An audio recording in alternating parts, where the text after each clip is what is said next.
नमस्कार. आज आहे 3 ऑक्टोबर आणि अतिशय महत्त्वाची बातमी येत आहे लाडकी बहीण योजनेसंदर्भातली. तर चला पाहूया.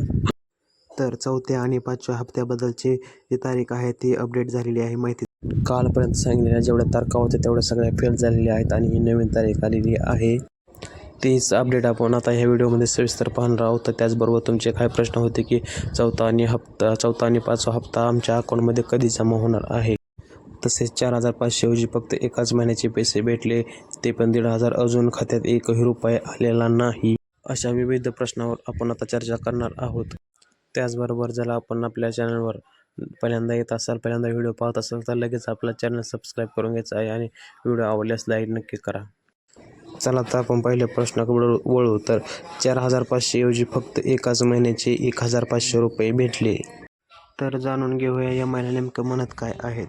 तर या महिलांचे असे म्हणणे येत आहे की त्यांनी फॉर्म जुलैमध्ये किंवा ऑगस्टमध्ये भरला असेल किंवा जर त्यांना 4,500 रुपये जमा व्हायला पाहिजे होते, पण त्यांना आणखी एकही रुपया जमा झाला नाही किंवा 1,500 रुपये जमा झाले आहेत. तर काही महिलांना वाटत आहे की त्यांनी पैसे जरी अकाउंटवर आले असतील तरी बँकेने काढून घेतले का. तर जाणून घेऊया. सर्वात प्रथम म्हणजे तुमचे पैसे जे जमा होणार आहेत लाडकी बहीण योजनेचे, ते कोणतीही बँक काढून घेऊ शकत नाही. त्यांना ती ऑथॉरिटी नाही की पैसे कापून घ्यावे. कारण वरून तसे आदेशच आहेत. जरी तुमच्या खात्यात बडोदामध्ये असले, बँक ऑफ इंडियामध्ये असले, SBIमध्ये असले किंवा पोस्ट बँकेत असले, कुठं जरी अकाउंट असले तरी ते तुमचे पैसे काढून घेऊ शकत नाहीत. कारण असे केल्यास वरून आदेश आहेत की त्यांच्यावर कडक कारवाई, ते बँकेवर कडक कारवाई करण्यात येणार आहे. त्यामुळे कोणीही तुमचे पैसे काढून घेऊ शकत नाही. तर बँकेचा जर प्रश्न मिटला. आता पुढचा प्रश्न असा की 4,500 येणार होते तर फक्त 1,500 कसं काय आले. तर काय प्रॉब्लेम झाला का, आमच्या काय डॉक्युमेंटमध्ये काय चुकी झाली का, असे महिला म्हणत आहे. तर ती गोष्ट जाणून घ्या. जर तुम्ही जुलै आणि ऑगस्टमध्ये अर्ज केला असेल तर तुम्हाला सप्टेंबर महिन्यात 4,500 पडायला पाहिजे होते, परंतु तुम्हाला 1,500 रुपये भेटले आहेत. तर याचं कारण म्हणजे की भरपूर महिलांना वाटप जे आहे, हप्त्याचे वाटप जे आहे ते DBT माध्यमातून होत आहे. त्याचमुळे पैसे पडण्यात उशीर होत आहे. तर हा उशीर होत आहे त्यामुळेच.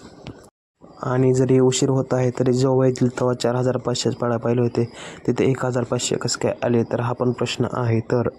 तर एक गोष्ट लक्षात घ्या. काही महिलांना आणखी 1 रुपयाही पडला नाही. तर त्यांनी काय करायचं. तुमचे तर 1,500 जमा झाले आहेत, म्हणजे राहिले किती, 3,000 रुपये.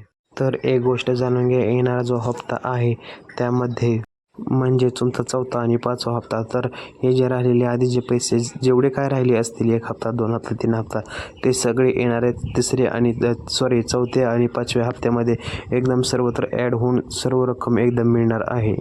आता दुसरा महत्त्वाचा प्रश्न म्हणजे की ज्या महिलांच्या खात्यावर आणखी एकही रुपया आला नाही तर त्यांच्या खात्यावर पैसे येणार की नाही, त्यांना पैसे कधी भेटणार का पैसेच भेटणार नाहीत. तर ह्या विषयात आपण माहिती जाणून घेऊ आणि त्यानंतर लगेच तुम्हाला चौथ्या आणि पाचव्या हप्त्याची माहिती सांगणार आहे, तारीख सांगणार आहे. तर प्रश्न असा आहे की तुमच्या अकाउंटवर एकही रुपया कसं काय जमा झाला नाही. तर लक्षात घ्या. तुम्ही महाराष्ट्रातील कोणत्याही राज्यातून, कोणत्याही जिल्ह्यातून, महाराष्ट्र राज्यातील कोणत्याही जिल्ह्यातून जरी तुम्ही असाल, जर तुमच्या भावकीत जर कोणाला पैसे आले असतील किंवा जर तुमच्या गावात कोणाला पैसे आले असतील तर तुम्हाला 100% भेटणार. टेन्शन घेण्याचं काय कारण नाही. फक्त ह्या DBTमुळे जरा मागं पुढे होत आहे, पण तुम्हाला 100% पैसे भेटणार आहेत. होय, पडणार, पण कधी पडणार तर हे आपण जाणून घेऊया का, आणि उशीर का होत आहे हे पण जाणून घेऊया. पहिलं जे कारण आहे ते आधार सीडिंग. याविषयी आपण जास्त काय बोलणार नाही. तुम्हाला आधीपासून सगळं माहिती आहे. जर माहिती नसेल तर आधीचे व्हिडिओ पहा, त्यात सविस्तरपणे सांगितलेले आहे. तर सर्वात आधी तुमचे आधार सीडिंग म्हणजे आधार कार्ड लिंक करून घेणं गरजेचं आहे. आणि दुसरं जे कारण आहे ते म्हणजे DBT, म्हणजेच की जो लोड येत आहे एवढा मोठा, तो लोड DBTला सहन होत नाही आहे. DBTची कार्यक्षमता खूप कमी आहे, त्यामुळेच हे सगळं प्रॉब्लेम येत आहे.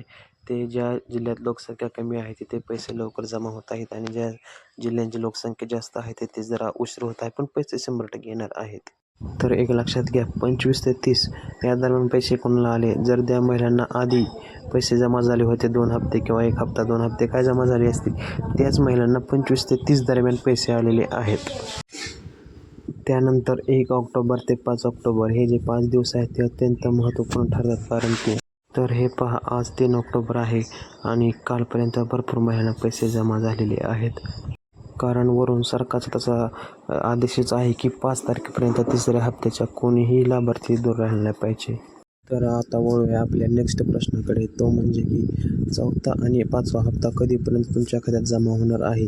तर आज 3 ऑक्टोबर आहे आणि आज पुढील हप्त्याची चौथ्या व पाचव्या हप्त्याची तारीख डिक्लेअर झालेली आहे. चला तर पाहू. तर वचनस्फूर्ती सोहळा म्हणजेच की जी सभा असतील पैसे वाटपाच्या आधी, तर त्याच्या आधी 4 ते 5 दिवस पैसे वाटपण्यास सुरुवात होती. पहिला वचनस्फूर्ती सोहळा होता 17 तारखेला आणि तुम्हाला आठवत असेल 11 तारखेपासूनच पैसे जमा होण्यास सुरुवात झालेली होती. तसाच दुसरा सोहळा नागपूरला झाला. तसा तिसरा सोहळा आता गेल्या 29 तारखेला झाला रायगड येथे आणि ते पैशाची वाटप 25 तारखेपासूनच चालू झालेली होती. तर कालच अजितदादांनी चौथ्या वचनस्फूर्ती सोहळ्याबद्दल सांगितलेले आहे, कारण की हा चौथा वचनस्फूर्ती सोहळा अत्यंत महत्त्वाचा ठरणार आहे. तर काल ते म्हणाले की दिवाळीच्या आधी म्हणजे भाऊबीजेला ओवाळणी 100% महिलांना देणार आहे, त्यामुळे नक्कीच दिवाळीच्या आधी असणार आहे. तर येणाऱ्या 20 तारखेला पुणेमध्ये हा चौथा वचनस्फूर्ती सोहळा होणार आहे. तर पैसे कधीपासून येणार ह्याची एक्झॅक्ट तारीख तुम्हाला सांगतो. तर ती म्हणजे 20 तारखेच्या दरम्यान ही आहे सभा आहे. तर कमीत कमी 12-13 तारखेपासून पैसे जमा होण्यास सुरुवात होईल. त्यामुळे काळजी करण्याची काही गरज नाही, पैसे 100% भेटणार आहेत. तर हीच होती लाडकी बहीण योजनेबाबतची आजची 3 ऑक्टोबरची सर्वात मोठी अपडेट. व्हिडिओ आवडल्यास नक्की लाईक करा व चॅनलवर नवीन असाल तर चॅनल आता सबस्क्राईब करून घ्या, कारण अशाच प्रकारच्या ऑथेंटिक आणि खऱ्या बातम्या आपल्यापर्यंत पोहोचण्याचे काम आपण करत असतो.